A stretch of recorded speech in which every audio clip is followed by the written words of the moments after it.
पप्पू है पप्पू डायरेक्ट पप्पू है।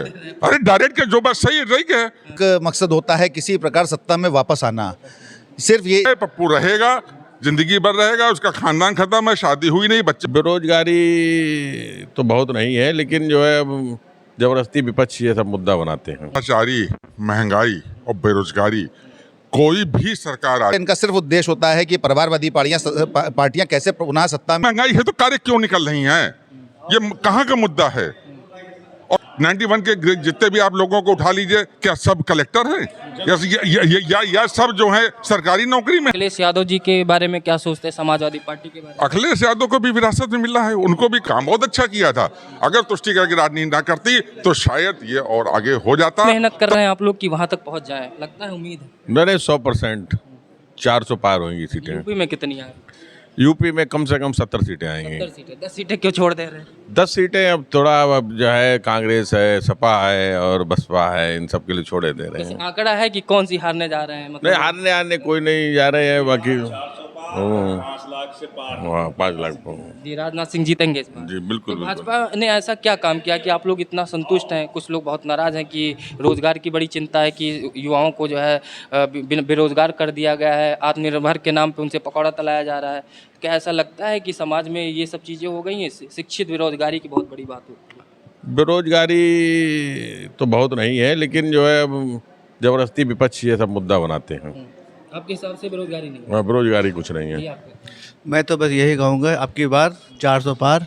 जय श्री राम। अगली बार 29 में 29 में भी जय श्री राम। जय श्री राम। जय श्री राम। जय जय श्री राम। एक बात ये बोलना चाहूँगा, भ्रष्टाचारी, महंगाई और बेरोजगारी, कोई भी सरकार आ जाए, कोई भी सरकार आ जाए, नहीं खत्म कर सकती।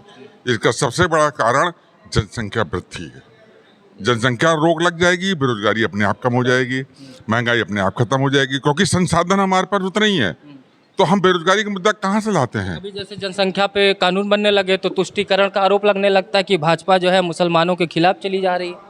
देखिए, जनसंख्या का जो कानून बनेगा उसमें कहीं ये शब्द नहीं लिखा होगा या ये नहीं लिखना चाहिए कि अल्पसंख्यक के लिए ये होगा या उसके लिए होगा। अगर 2 बच्चे होंगे तो चाहे वो हिंदू हो चाहे मुसलमान हो, और अगर मान लीजिए आप ही के घर में हो, आप 10 किलो आटा लाते हैं और उसमें आप 2 आदमी को खिलाएंगे कि 20 आदमी खिलाएंगे, तो बट नेचुरल प्रॉब्लम वही आएगी ना। अब उसी को आप बेरोजगारी बोल रहे हो। चलिए, मैं एक बात और कहना चाहता हूँ, कांग्रेस बेरोजगारी का मुद्दा उठा रही है। मैं कहना चाहता हूँ कि सन 71 या 72 में जब रोटी कपड़ा और मकान पिक्चर आई थी, उस समय कांग्रेस की सरकार थी और उस समय भी वही गाना आया था, बाकी कुछ बचा तो महंगाई मार गई। तब उस समय कहाँ थी कांग्रेस? तो तब क्या महंगाई नहीं थी? अगर महंगाई नहीं थी तो उस समय ये गाना कैसे आ गया? उस समय 2009 में भी यही गाना आया था, महंगाई डायन मारे जाओ।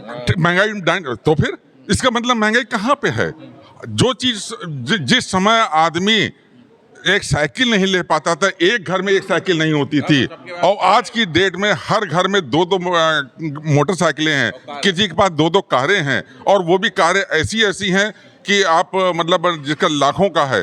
हर दिवाली, हर मतलब नवरात्र पे कितनी कारें निकलती हैं। अगर महंगाई है तो कारें क्यों निकल रही हैं? ये कहाँ का मुद्दा है? और रही बात की शिक्षा की, जिसको पढ़ना है वो पढ़ रहा है ना। आप जबरदस्ती किसी को नहीं पढ़ा सकते। गवर्नमेंट स्कूल खोल रही है, उसकी व्यवस्था कर रही है। अब उसके बाद आप ना पढ़ना चाहें तो शिक्षा, अब आप खुद 10-10 बच्चे पैदा करके अब ना पढ़ा पाएं, किसकी गलती है? यानी कि आपके कहने का मतलब विपक्ष को चुनाव लड़ना है तो किसी न किसी मुद्दे को उठाना है। फालतू मुद्दा है ना।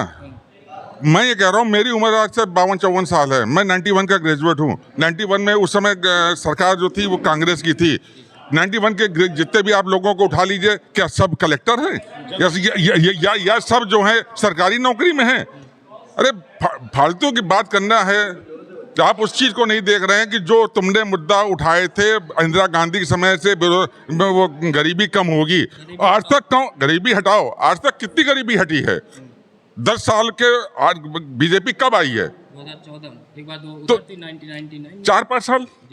और ये परियोजना सड़क वाली किसकी थी?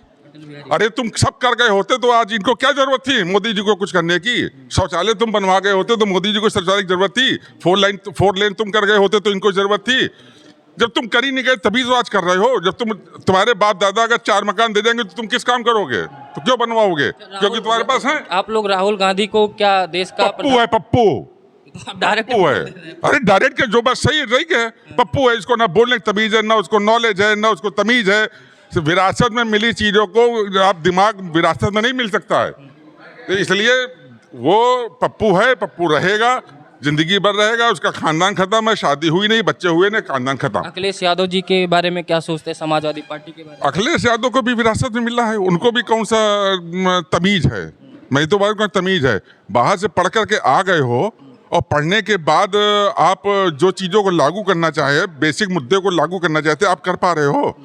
आपने काम अच्छा किया था। मैं ये नहीं कहता हूँ कि आपने जब आप मुख्यमंत्री काल में काम अच्छे नहीं हुए थे, आपने काम अच्छे किए थे, लेकिन सिर्फ आपने तुष्टीकरण की राजनीति की थी, जिसकी वजह से आपकी सरकार गई है। मैं नहीं कहता हूँ कि उसने काम नहीं किया था, काम बहुत किया था, बहुत अच्छा किया था। अगर तुष्टीकरण की राजनीति न करता तो शायद ये आगे बढ़ते। तुष्टीकरण की वजह से वो सत्ता से बाहर, बिल्कुल बाहर हुआ है और ये फैक्ट है, किसी से भी पूछ रहा है। मैं खुद कह रहा हूँ कि काम उसने नहीं किया, बेकार नहीं किया, काम बहुत अच्छा किया था। अगर तुष्टीकरण की राजनीति ना करती तो शायद ये और आगे हो जाता, तब शायद ये भाजपा का ये चीज ना होती। आज अभिषेक खरे। जी, ये कितना तैयार हैं आप लोग इस बार माननीय राजनाथ सिंह को जिताने? देखिए, निश्चित रूप से हम लोग आश्वस्त हैं। माननीय रक्षा मंत्री जी जब 2014 में चुनाव लड़ने आए थे, तब जिन मतों से जीते थे, 2019 के चुनाव में जनता ने उससे बढ़कर प्रेम दिया। 55% वोट परसेंट था। बिल्कुल।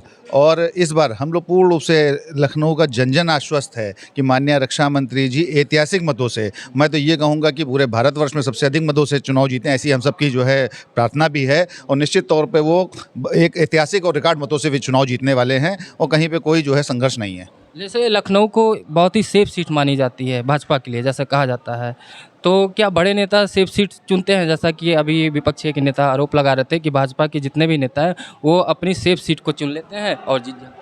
सेफ सीट होती नहीं है। सेफ सीट व्यक्तित्व ऐसे होते हैं जिनको बनानी पड़ती है।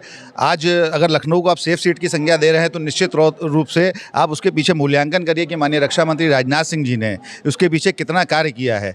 2014 के बाद से लगभग 73,000 करोड़ रुपए के काम जो है विकास के हुए हैं लखनऊ के अंदर। तो निश्चित तौर पर जब कार्य किया है तो कहीं पर भी कोई भी सीट पर जब जो है वहाँ का प्रतिनिधि कार्य करता है तो सीट सेफ हो जाती है। अच्छा, जिस तरीके से प्रधानमंत्री जी ने एक आरोप लगाया कांग्रेस के मैनिफेस्टो पे कि जो है अल्पसंख्यकों को, जो बहुसंख्यक हैं, उनके घर की महिलाओं के या संपत्ति का बंटवारा हमारे लोगों का ज़्यादा संख्या वाले बच्चों में बांट दिया जाएगा। आपको क्या लगता है कांग्रेस ऐसा कर सकती है? देखिए, आज तक कांग्रेस कर नहीं सकती। आज तक कांग्रेस और समाजवादी पार्टी और बहुजन समाजवादी पार्टी इन लोगों ने करा भी यही है। आज तक जो तुष्टीकरण की राजनीति है वो इन्हीं दलों के द्वारा दी गई। इनका सिर्फ एक मकसद होता है किसी प्रकार सत्ता में वापस आना। सिर्फ ये इसके लिए कार्य करते हैं। इनको देश के राष्ट्र से कोई मतलब नहीं है, इनको लोगों की जन भावनाओं से कोई मतलब नहीं है। ये इनके प्रकरण, चाहे वो जो है किसी को लोभ दो, कुछ भी करो, किसी तरह इनका सिर्फ उद्देश्य होता है कि परिवारवादी पार्टियां कैसे पुनः सत्ता में आएँ और अपने परिवार का भरण पोषण करें, उनका जो है क्या कहते हैं कैसे परिष्कृत करने का कार्य करें।